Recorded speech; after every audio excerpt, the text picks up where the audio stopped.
Welcome to the Root of Power podcast, where I teach you how to step into your power, find alignment, and create a life that you love using holistic methods, interviews with industry leaders, and inspiring stories from people who know that true freedom is found within. I'm your host and health and wellness bestie, Amanda Chills, and I'm so proud of you for choosing to step into the root of your power.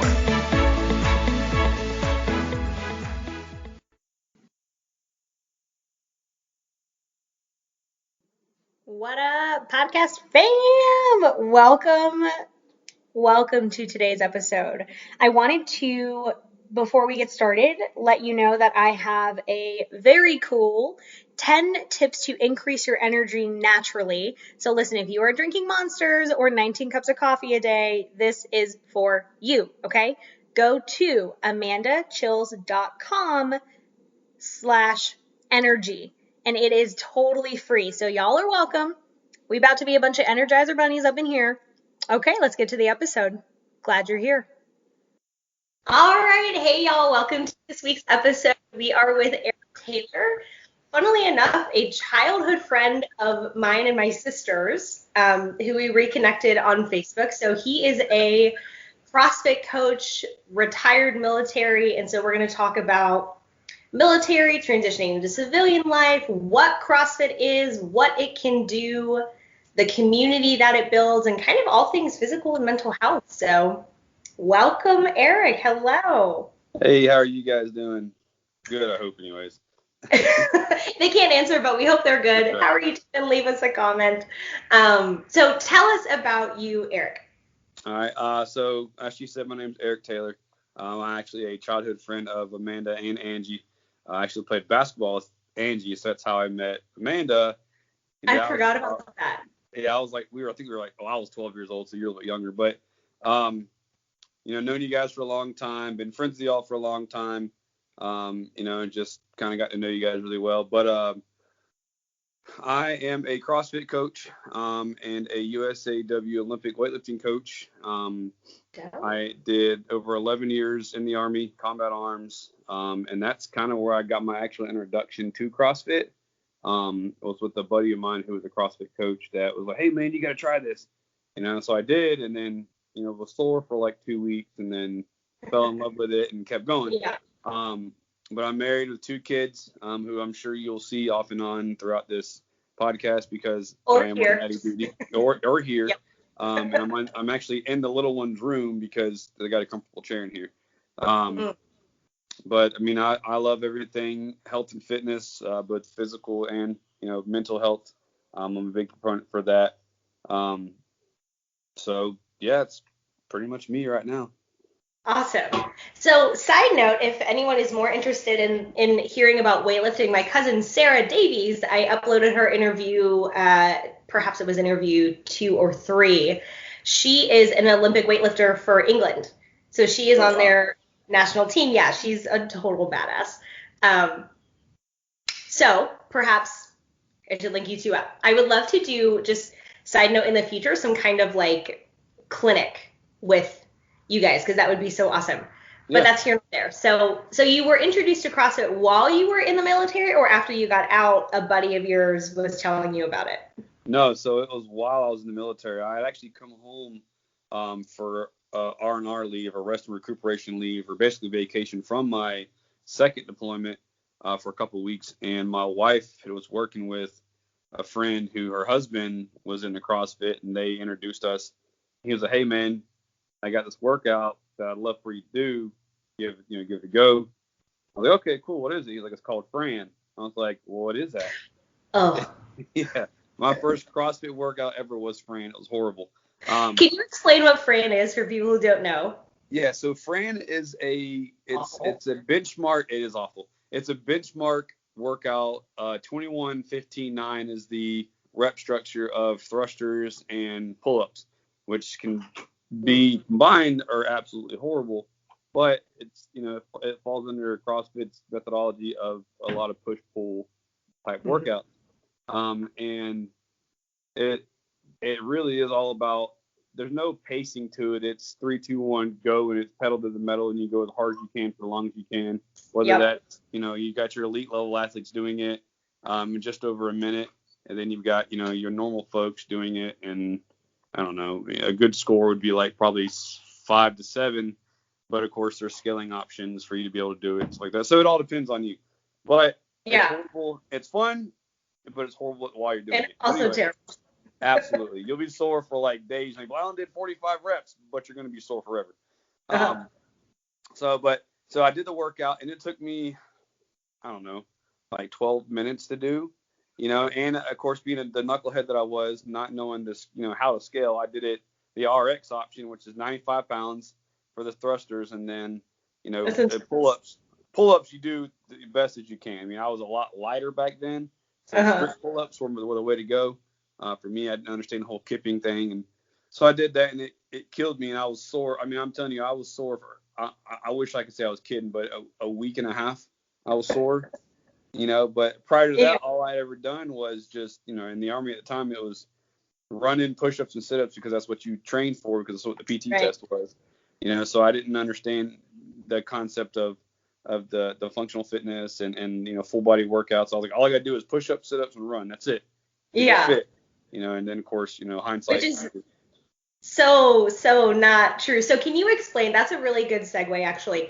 Can you explain what CrossFit is? Because probably a lot of people listening to this do not know what CrossFit is, or they've heard of maybe the CrossFit Games and they know it's very intense. Can you give us a basic knowledge of what CrossFit is and what functional movement is, so that way people understand those terms?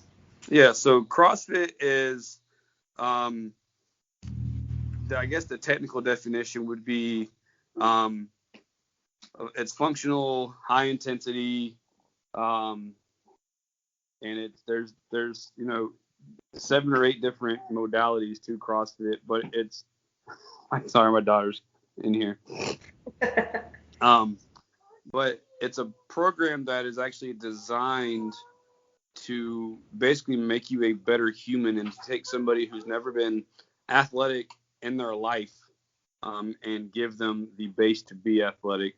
So a big thing for theirs that you'll hear is they'll take a person who's not an athlete and turn them into an athlete, or take a current athlete and make them a better athlete because of all the different functions of CrossFit, whether it be mobility, flexibility, stamina, strength, endurance.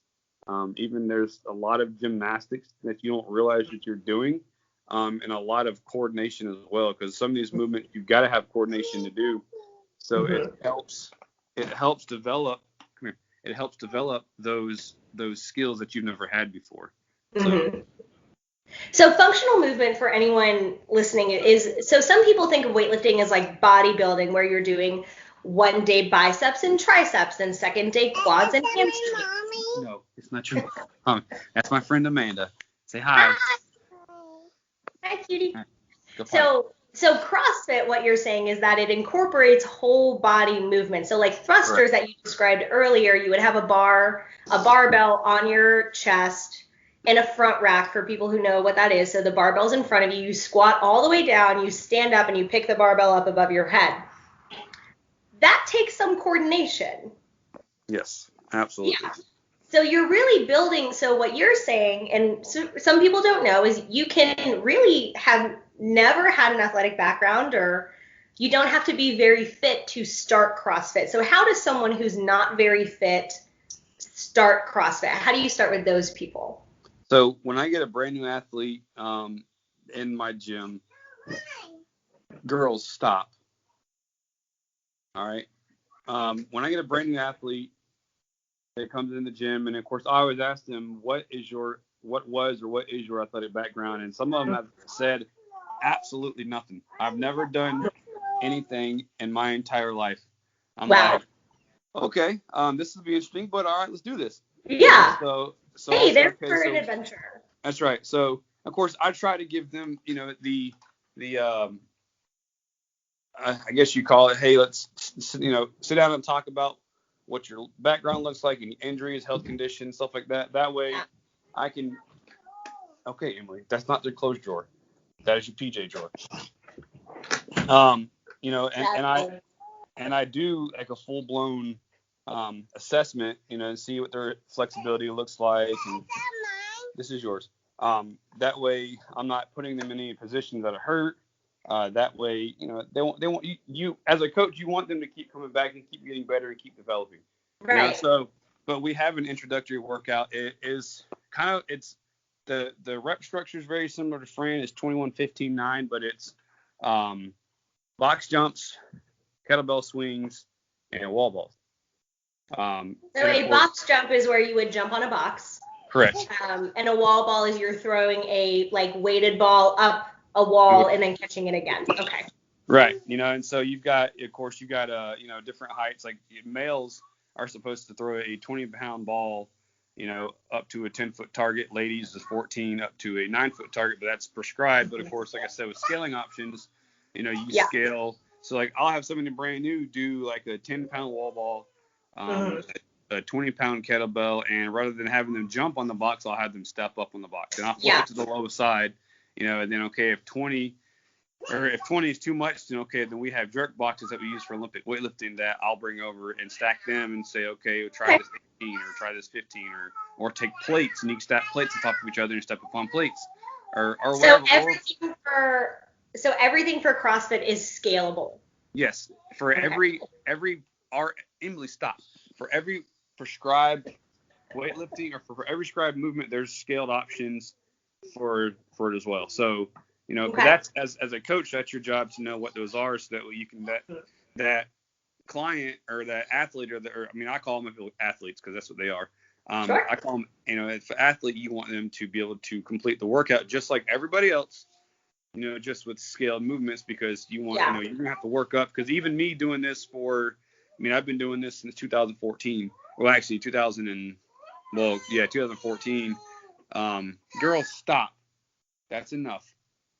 All right. But I've been doing 2014, and there's still stuff I can't do. You know, but that's just a matter of you know, consistency and working at it and stuff like that.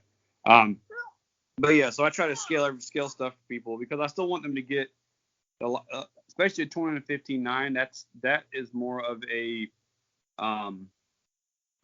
cardio workout than anything. It's intense cardio, you know. So I still want them to be able to get that feel, but still feel like, you know, they've accomplished something. Yeah. You know, so that's kind of the whole point of the scaling thing, is to still get the workout, but to do it at their level. And then they can see, hey, look, you know, because someone will say, man, I would really like to be like that person.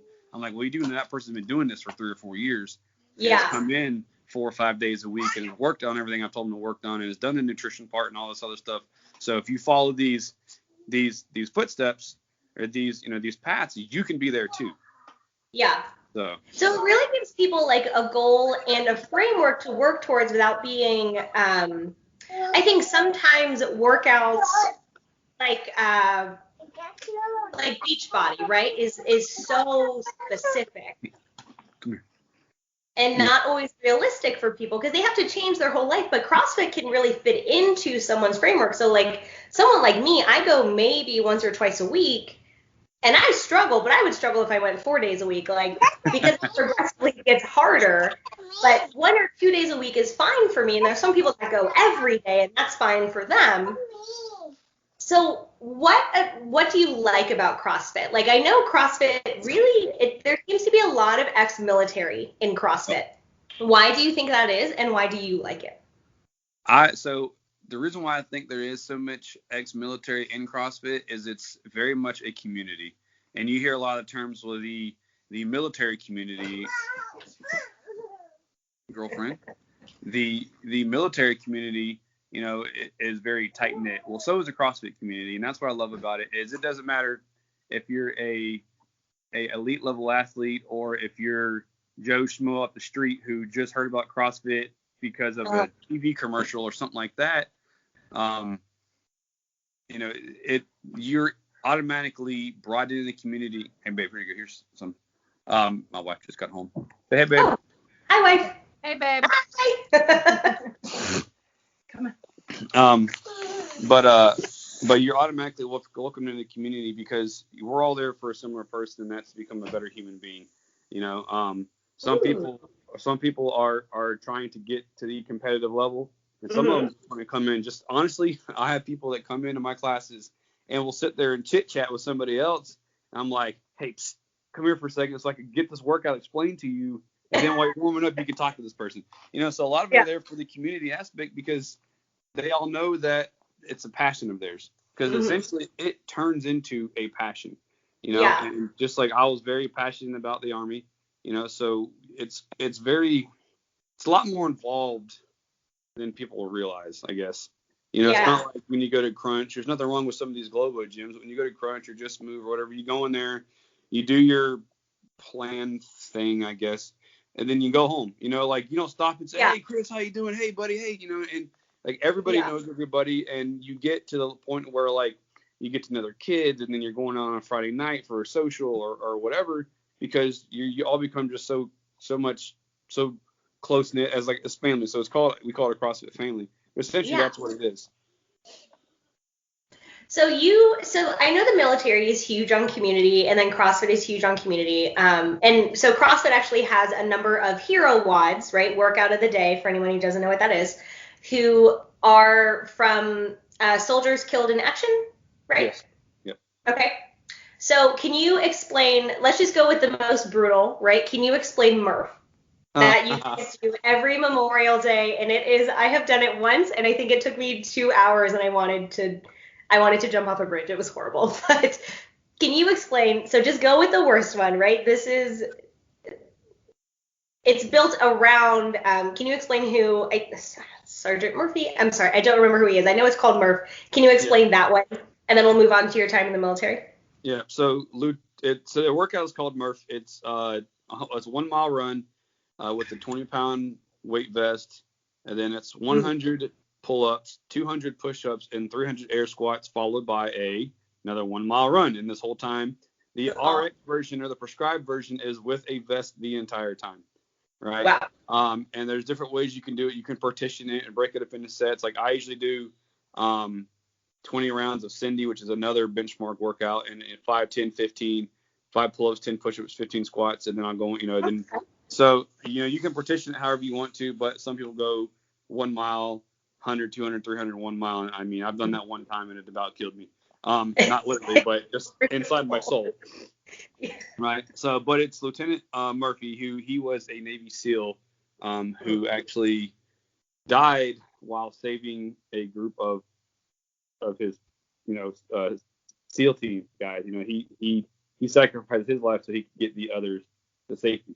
So that's a big one every year. There's like a nonprofit where you could pay every year, and then when you pay like a T-shirt and stuff like that, but that money goes to a nonprofit to help other families who are struggling. So it's a really good deal, and that kind of goes with the whole community of CrossFit. Yeah. But the workout is absolutely brutal, but it's for a purpose. Like every year, I've done it a different way. Like one year I did it with no vest. I did the 1 mile and the 100, 200, 300 and 1 mile. And then one year I was like, you know what? I'm going to do it the way it's supposed to be done, in a weight vest. And there's an emotional aspect to that. Because you realize, especially with me being former Army and combat arms like that, you wear a vest that weighs way more than 20 pounds with all the stuff attached to it for hours on end. So I was like, if they can go through what they went through, for hours on end trying to get to safety and complete their mission, then I can suck it up for an hour, hour and 10, whatever it took me to do it. Yeah. It was like an hour and 7 minutes that time or something like that. But like there was a point where I literally broke down in tears, because it's just so hard, and you have to tell yourself that, they had to do this for hours. Suck it up, get through it, don't hurt yourself obviously in the process, but get through it and keep going. So it kind of became an emotional thing. And I had a buddy of mine who was there with me that I deployed with in 2007 and 8, and when we both lost somebody, he was there right next to me doing every single rep, so that helped, so when I was struggling, absolutely, and like when I was struggling, he would give me the push and the nudge, hey man, let's keep going, you got this. And then the same thing with him, I do the same to him, so it ended up becoming, going back to teamwork, it ended up becoming a team thing, but we were both doing the movements individually. Yeah. So the one time I did Murph, I was dead last. That's okay. Dead last. I mean, that's fine. I'm not a runner. So anyone who knows me in real life, like, very much understands I am not a runner. So dead last, but everybody cheered you on. So the community is so real. Even if you're last like me, in every running wad in life, always last, that's fine. They still cheer me on. That's right. Well, they even say people who finish last get the loudest cheers. Yeah, You which know, is so encouraging because I'm horrible. all it takes is a little bit of work. Right? Yeah, sometimes I think about being a runner, but like never enough to actually run. So you were military. You joined. You were young when you joined. Why the Army? Why the military? So I joined in September 2006. So I graduated high school in May, did college for about 3 weeks, and decided, you know what, this ain't for me. And then so it's a funny little story. My reason for joining the Army actually was a knee-jerk reaction to a failed relationship, but it turned out to be the best decision I'd ever made. So you were like, my heart's so broken, I'm gonna get it broken every day in the military. Well, it was, you know what? I don't want to be in this area anymore. I need to get out of here. So, I was in Army ROTC in high school. Yeah, I was in Army ROTC in high school, so I knew the rank structure and I knew a lot of the level 10 stuff, which is the basics. So I took the test and passed the test, and I was gone from the time I enlisted, the time I left was 11 days. Wow. Yeah, that fast. And you did, what did you do in the Army? So I had 2 jobs in the Army. First one, I was an M1 Abrams armor crew member. To break it down, I was on the main battle tank that the Army has. Right, so the big 68-ton rolling machine of death. Right, so that's what I did. And I worked my way up from a driver all the way up to, at one point, I was the tank commander, so I was the one calling the shot. So I was the one pulling triggers and telling my guys, that my driver, loader, and gunner, giving them fire commands and stuff like that. So I had to work my way up in the course of the 7.5 years, 8 years I was on tanks. Wow. Second job, I actually finished my career as an Army recruiter. How did you like that? It's a love-hate relationship. I love the interaction with people. And because, as an Army recruiter, most, high schoolers have some sort of interaction with the Army recruiter because it's their job to be in the schools, because you want to recruit young, that way you have time to bring them up and then they can retire at 38 years old or 37 years old, doing it at 17. So that's why we're there so much, but we're also there to develop that relationship. So I spent most of my time in high schools because I'd gotten so deep into the schools. Like, I was actually involved with coaching volleyball and basketball. And I actually went in and helped a weightlifting team out and, did all that stuff, but through that I developed the relationships, but I was in the community a lot as well. I was going to a lot of the local gyms and working out. I drop in here and drop in at this CrossFit gym, and work out. And, so I enjoyed that aspect of it. Now, sitting behind a desk doing paperwork, not my favorite part. Making phone calls, not my favorite part. Yeah. But it all had its purpose. So when you look at the grand scheme, the big picture, you're like, okay, you're trying to find men and women who want to support and defend the Constitution of the United States of America against all enemies, foreign and domestic, regardless of what job they pick. So you're really just providing the country with continuous safety. So that part I loved, but there was a lot of long days, long nights, a lot of I don't know. I guess the best way to put it is just stress. Because you have to meet numbers and stuff like that. So you're constantly like, oh my gosh, I don't have my appointments for this week. What am I going to do? So you spend all day and all night reaching out to people to try to get them to answer their phones or text messages or Facebook messages or whatever the case is, because you've got to get that. Like, I just need one appointment. I need just one. And so you fight, but then you realize that you're just wearing yourself thin. So then you get aggravated. But I mean, I really truly enjoyed it. It was just hard on me at the time, especially because I had, my first kid came into the picture. And so you want to try to split up that, mission accomplishment. But of course you still want to be a father and a husband. And so I still wanted to train and, so it was just so much that it's like, okay, well, all right, I can do this. I just got to figure out the scheduling and how to do it and work effort and stuff like that. So. So you realize that like that schedule and those deadlines can burn you out, and instead of getting burned out, you recognize like, hey, this is what burnout looks like. This is what I need to do to make sure I don't get burned out, and this is how I need to create balance in my life. Exactly. Dope, dude. So something that I imagine is extra stressful, what I have seen for military is that it tends to attract kids from less privileged backgrounds, typically more like kids with a lot of privilege are not usually the kids joining the military. So how do you deal with, because as a recruiter, like not only are you helping recruit them, but you're building relationships, and Right. you want to make sure these kids are safe and they're healthy and they're like, how was that? And did you have the same experience? Like, were the majority or a lot of your kids from homes that were not always healthy or from less privileged backgrounds? Like, how do you manage that as an adult support, but not necessarily, like, you only have so much influence in their life? So how did you balance that? So or am I incorrect? Like, what's I that? could also be wrong. Or is that like incorrect? No. You're not wrong, and I'll tell you that there's different ways to approach each person, but that boils back to building that relationship. So the number one thing I was told coming into recruiters or being a recruiter from a very seasoned recruiter was, look, man, I know they're going to hit you about numbers, but the most important thing to do is to build that relationship.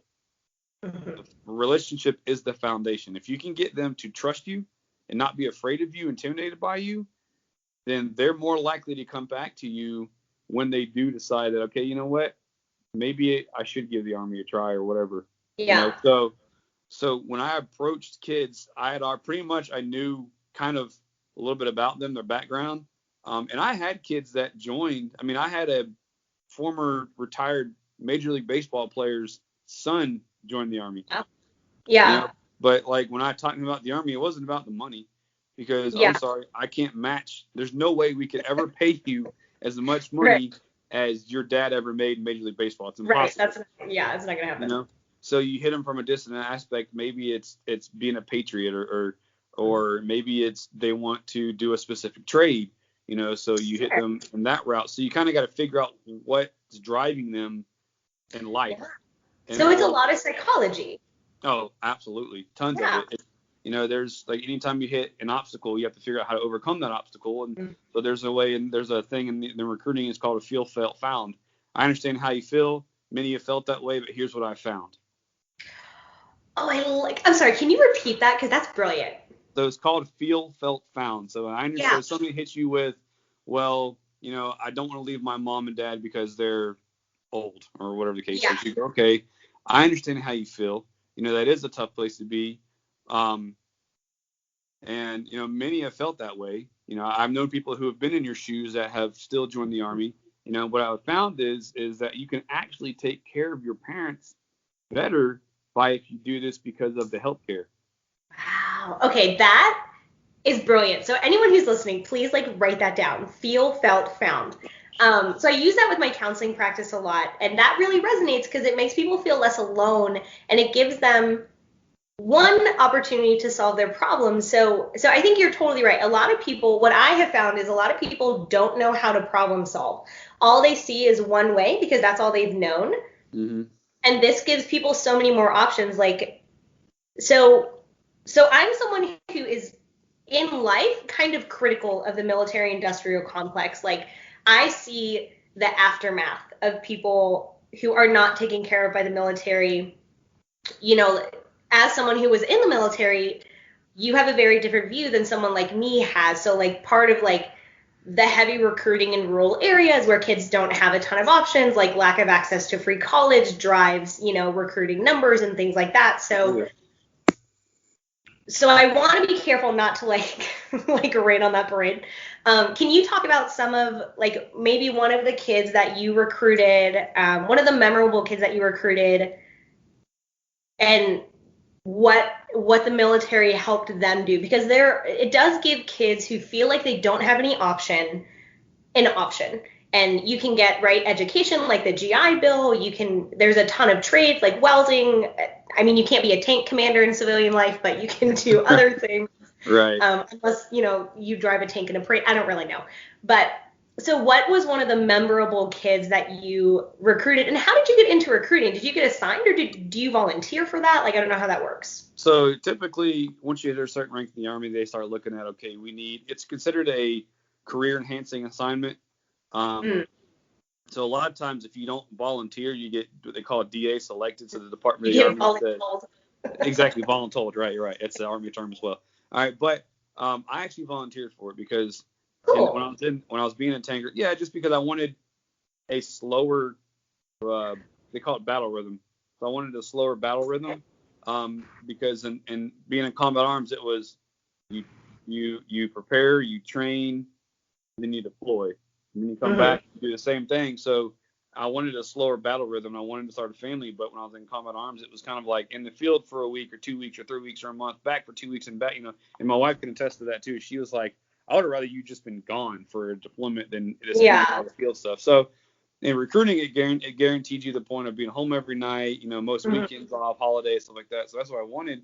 So I volunteered into it, and when I was in high school, I had a good relationship with the Army recruiters in the high school, and so I could do that. So that's how I kind of got into it. I figured it'd be a break from the normal battle rhythm of being in a deployable job.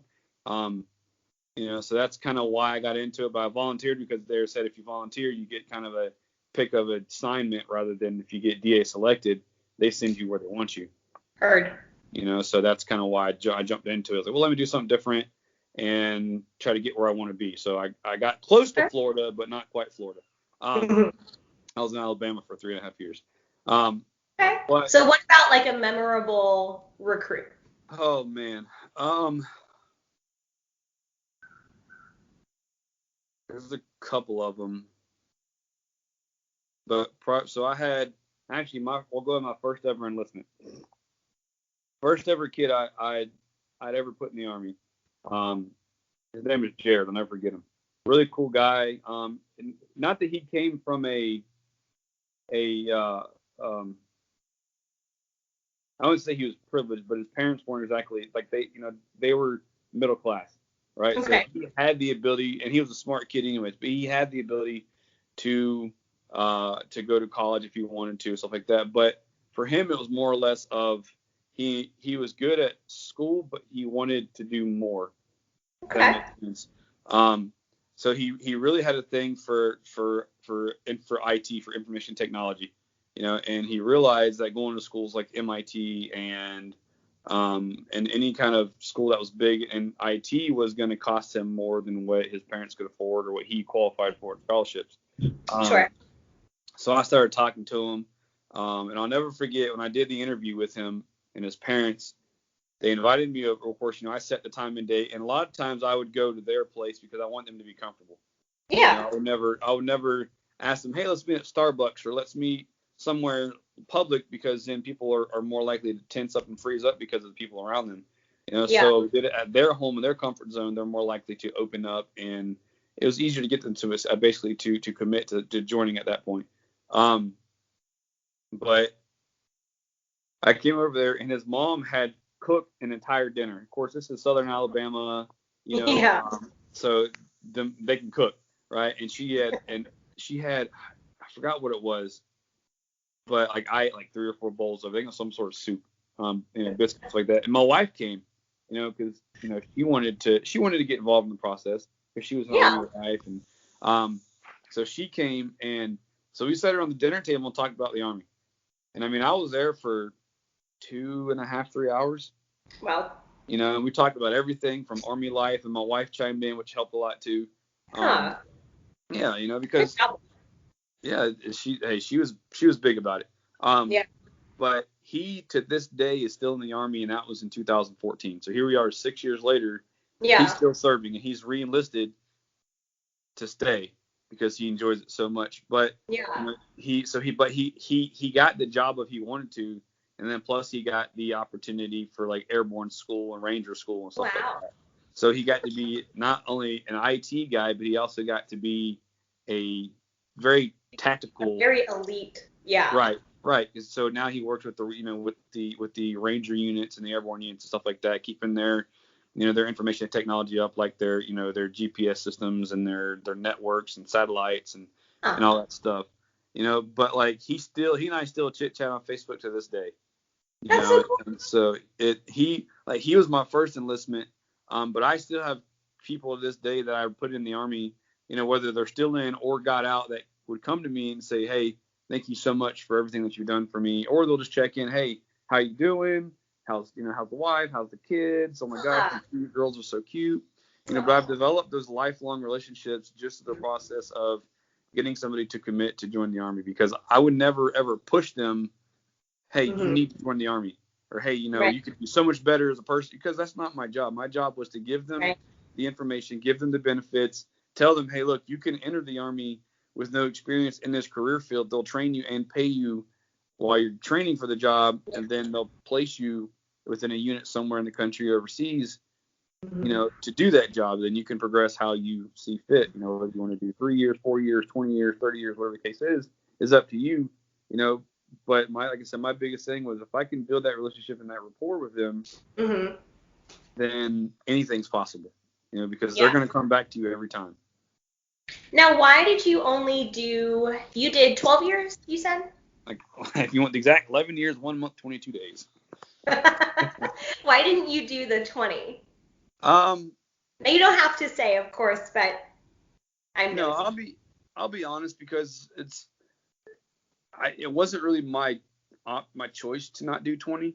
I had planned on doing 20, but I had some stuff happen while I was in recruiting. Nothing like super illegal. No, I didn't do anything wrong. I didn't, you see a lot of stuff about recruiters messing with recruits, and typically if it's male and female, it wasn't anything like that. It was just, I was doing something wrong that I was told I was doing right when I first started recruiting, but come by I was doing wrong.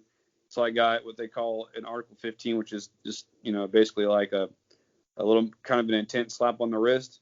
And then did my 6 months of being flagged, or on probation, and I would not really like probation where I have to report to an officer, not like that. But it was just their way of, hey, look, man, we get that you were doing this wrong and you didn't realize you were doing this wrong. Just do your 6 months will go by quick, stay out of trouble. And in the 6 months, we'll just drop everything, you'll be good to go. So 6 months went by, and then they're like, hey, you're being considered for, it's called a QMP, and it was something that was developed, and I'm not trying to get into politics, I really hate politics, but the Obama's administration, when they're trying to downsize the military, came up with the QMP and the QSP. QMP is qualitative management program, basically going into anybody's disciplinary profiles and seeing what all happened in their career, and deciding, well, we should just go ahead and basically fire them, for lack of better terms. And then you got the qualitative selective program, which is kind of the same thing, but a little more intense. So I got the QMP, which is the least of them. So I got an honorable discharge, and I got to keep my VA healthcare benefits and my college education benefits, stuff like that. But I guess it was one of those things where I should have done more research beforehand. So that's why I wasn't able to do the full 20. So there's no I guess anymore, there's no ill feelings towards it. Of course, when I first got out, I was like, man, this is messed up. I wanted to do 20. Sure. And it really affected me in the aspect of, I think at one point I actually fell into a depression, because I had planned my entire life to do 20 years, retire, and then get out and train. I was actually planning on either opening up my own gym or training, because I was retired, I could do what I want to do. Training full time to compete as an elite level Masters Games athlete. Yeah. Of course that didn't happen, but it was just one of those things where if I could have done 20, I would have. But I still think 11 years is more than worth mentioning, because most people do 3 or 4 to get out, but I did 11, which is, a lot of people just don't have a problem committing to that. But I didn't, because I love the country and I love the people in it and doing what I did. But I mean, it is what it is, and I think I had to realize that, look, if you believe in a higher power, for me, it's, God's got a plan for you. You just need to let things happen as they happen. Yeah. So that's kind of, I love that you said that, because there's a big difference between so the phrase that I think you're coming, so Christianity has a lot of really good quotes. One of them is let go and let God. They just have really good quotes. So there's a difference between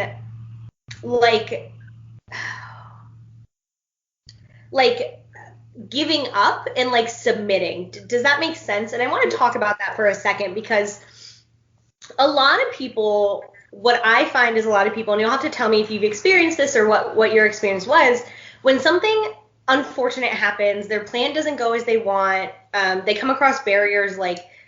I think sometimes, and what I've seen is people hold on to the anger and the sadness for so long. And part of that reason, I think, is, one, they don't understand that what it really is sadness. But more so, I think people are afraid of what it means if they release it. And it means that if by accepting their circumstances, they're giving up and they're saying, well, this wasn't important anyway, or there's just such a difference between letting go of something, which is the healthy thing. You can't control it. You were out of the military. There is nothing that you could do now. Right. And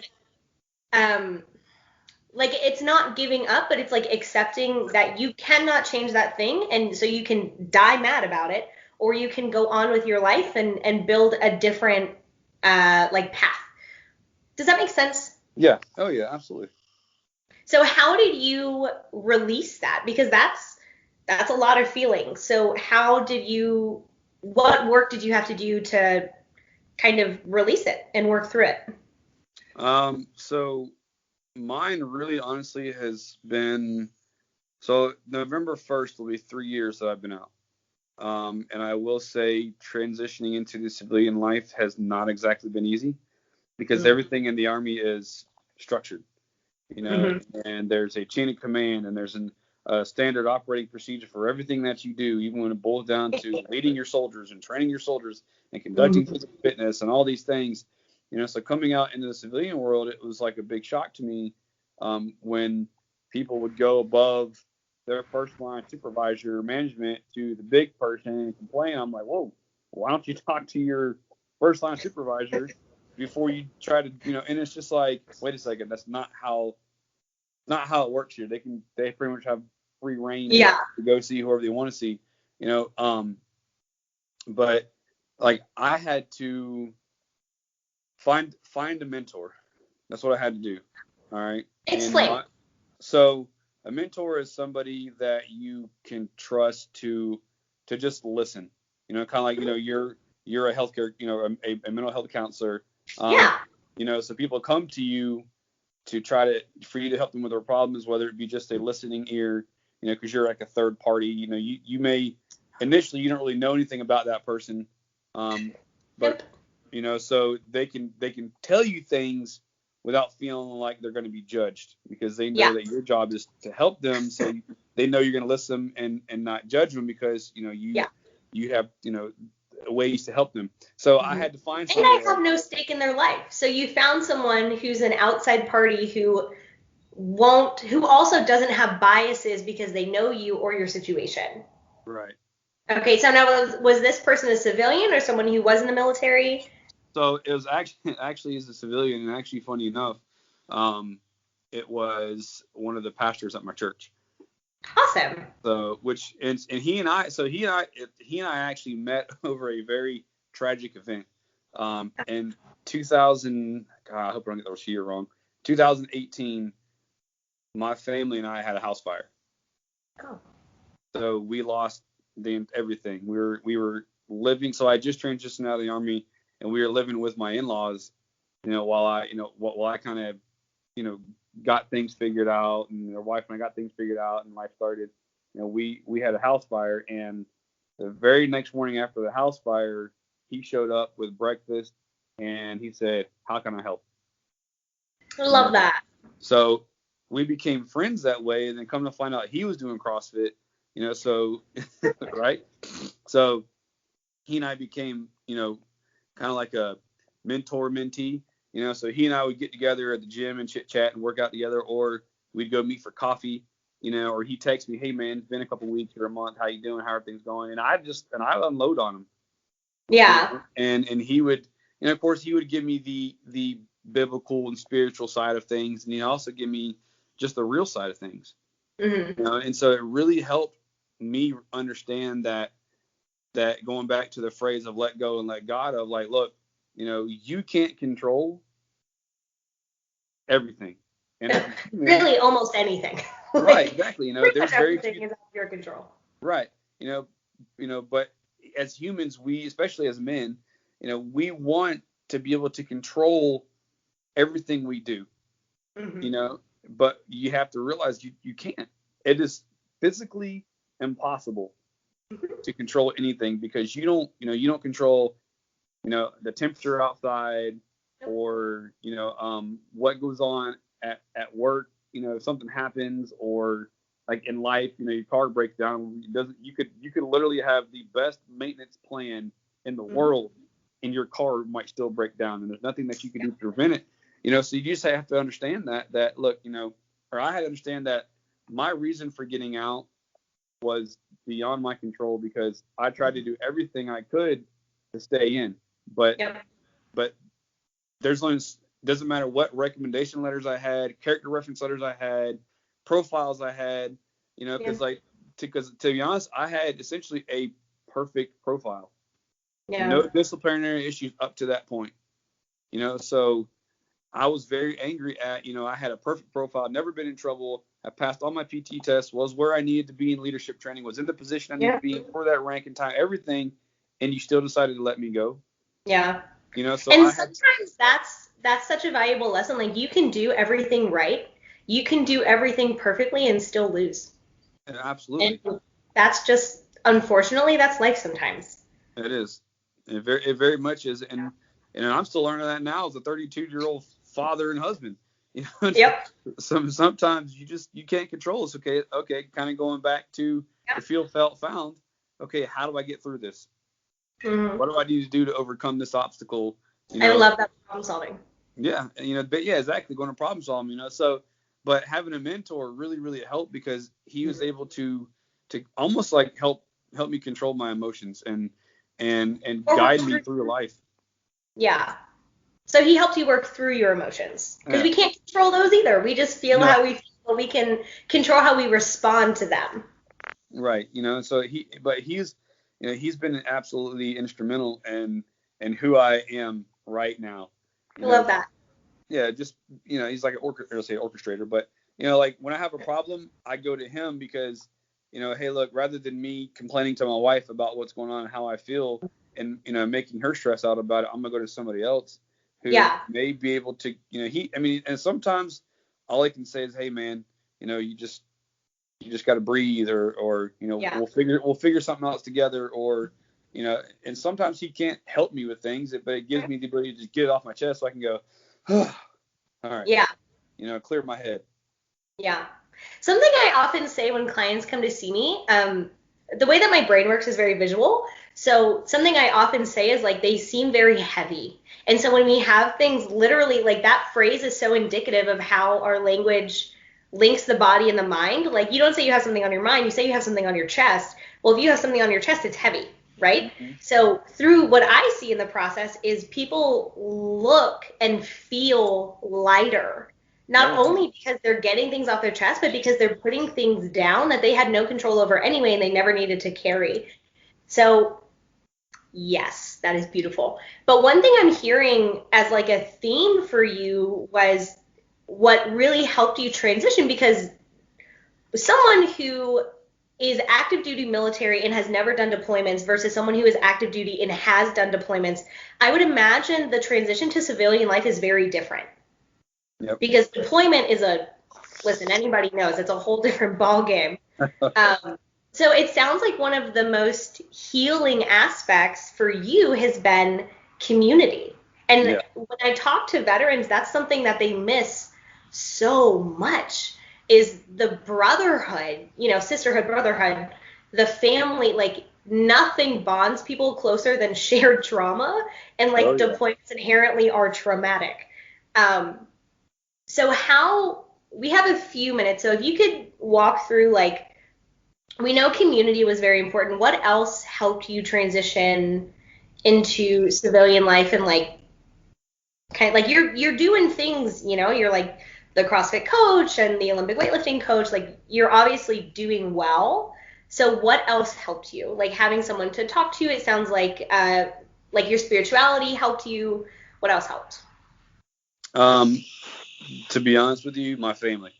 I have eight. I have eight. Your wife listens. No, they're in the living room. So my family has been absolutely huge as well.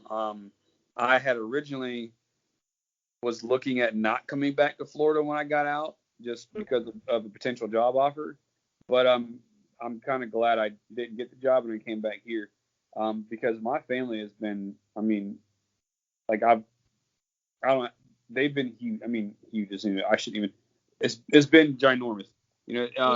They've been a huge support system. And they've walked with me through my transition, and I love that you say that. What would be the difference between walking with you and like not walking with you? Because maybe some people don't understand that. How does someone walk with you? So like, I've had since I've gotten out of the Army, I have had, I don't know, 7, 8, 9 jobs.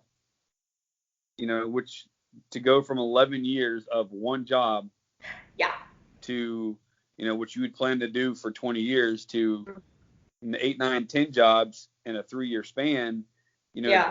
Employers don't particularly like that. Because they want to see somebody who they can bring into their company and mold that person to be, so when they see a lot of jump, well, this person's not very committed. But my family, the way they helped me walk through it was they never ever got on to me or tried to knock me down when I quit a job to go find something else. So they never shamed you. They never shamed me. They were like, hey, look, we understand. We get it. What do you need us to help you with until you know what I'm saying? So like, for example, we lived with my in-laws for over a year and a half. That was not the plan. The plan was 6 months, pay off some debt, buy a house, bam, be done. Mm-hmm. Well, that didn't happen. So they helped out financially, and they still to this day help out financially because, it's still, for me, it's still a growing process, trying to figure out where I belong, because I belonged in the Army with the guys and, girls I was with, and that's where I fit in, that's where I was, so now I'm, I think I've found where I'm supposed to be, but they've always been there like, hey, what do you need from us? How can we help you guys out? Don't feel ashamed to ask us for help. As opposed to going back, people who wouldn't walk with me would be like, well, you're an idiot job. Why'd you do that? I had great benefits. Why'd you do that? Yeah. You need to figure out what you need to do, and you need to do it fast. They've never ever been that way. They never put pressure. No, like if I especially now with the job I got now, I mean, Friday night I work 26-hour shift. Wow. So I went to work Friday morning at 7:00, and I didn't get home till after 10:00 Saturday morning. So like my parents have been great. Hey, look, just Karen, does your wife need help with the girls? So like they've been probably my biggest lifeline since I've gotten a community. Exactly. Yeah. So they've been tremendous. And if it wasn't for them, like I don't know where I'd be. Big shout out, Cam. You're killing it. Exactly. I love that, because so often people, because they're afraid, they say, well, you need to do X, and why don't you have, this and this and this lined up, instead of really just allowing you the space to figure it out yourself, while also helping to take like some of the stress and some of the things away. Because imagine doing this if you had to find babysitters, and oh my God, like I don't know how people have children, like, and don't have a whole, like when they say it takes a village, like they ain't lying. I don't know how people do it without a ton of family support. Yeah. Like, oh my gosh, dude, kudos to those people. So we have a few minutes left. I would love to interview your wife too, by the way. Just like someone who went through the military process, like would love that. I'm sure she'd do it. That would be so fun. What's your wife's name? Kara. Kara. Sounds lovely. Human being. What would you like to leave people with? To find a community. How do people do that? So depending on there's communities for everything. I mean, my wife she loves doing cross stitch stuff. That's so cool. Yep. So she's actually got a Etsy business where she does families. What's her Etsy name? If you give me just a second, I can get that for you. Let's tell people. Yeah. Hey, babe. Babe, what is your cross stitch Etsy thing? Sorry, hang on 1 second. It is Kate Cameron Stitches. It's called Kate Cameron Stitches. Kate? Yeah, Kate Cameron Stitches. Cameron. Yep. Stitches on Etsy. Yep. Send me a link when we do that, and we'll link it. Okay. So she she has a cross stitch community that she is involved in, and then of course, the girls that she works with, that's a community there. Like we did a 20s murder mystery dinner last night with them, which was super fun. So fun. And I died. I was a victim. But she's trying to tell you, trying to get rid of you. That's right. But I mean, you have to search within your area for these communities, and they're all over the place. For me, it was the gym, the CrossFit community, which I'm, heavily involved in, or even a church community if you're religious. Find something like that, something to put yourself in that people that are in the same stage of life as you, to be able to mold with and become friends with, and then do play dates or whatever the case may be. But to get involved and don't be afraid to find friends to lean on and your family to lean on, and not everybody has that support system, so find one. And the biggest thing is if you don't have that, don't be afraid to go see somebody individually. And I'll be the first to tell you, after my second deployment, I went and saw a counselor for 7 months. How was it for you? It was relieving. It gave me the ability to get everything that was off my chest, because come to find out I was dealing with a case of survivor's guilt, and all those things from my first deployment that I had never worked out, so it was starting to affect who I was as a human being and a father and a husband and a soldier and just a person, anger and, heavy alcohol use and all these things that, that you probably see a lot of from former military. But yep. I finally took the opportunity to go see somebody, and I'm thankful for them, because if not, there's no telling where I would be today or if I'd even be here. We may need to do a second interview, because I want to hear all about that. Oh, I'd be willing to do that. I would love to do that. I think the more veterans that speak out, the better, because I do have some vets that will come see me, but they also tend to be very closed off about things that happen while in combat, which is understandable. Nobody owes me their story. You don't owe anybody your story, but working through those things can be really helpful. And I think the more vets that share that, the more people that are willing to get support. So what you're leaving people with is find a community, join it, right? There are people out there who will support you. Mm-hmm. And life is too long and way too short and way too hard to go it alone. So that is beautiful. What is the name of your CrossFit gym, and where are you located? So we are located in Lakeland, Florida, on the south side of Lakeland. It's not technically a CrossFit gym, but because not all gyms are affiliated with CrossFit, but we do still have all CrossFit coaches or CrossFit certified coaches, and we follow the programming. So the name of the gym is Community Fitness in South Lakeland off of Shepherd Road, right? Exactly. I love it. It's family owned, and the people that own it is a retired 22-year Army Special Forces family. Wow. Right. So he has actually been a big part of my life too. But that's why I've stuck with him for so long and gotten involved in coaching, is because it's a family-run business and they don't run it like a corporation. Yeah. Some gyms are very corporate. Mm-hmm. And they're not, so it's like you walk in and you feel like they have birthday parties for people, and you get gifts on your birthday, and That's You know, so so cool. like they're very involved and like we're doing a competition together. I got 2 competitions in November. One's a 2-day event, one's a 1-day event. So I'm gonna be exhausted, but it'll be fun. But you know, I Now mean, you compete.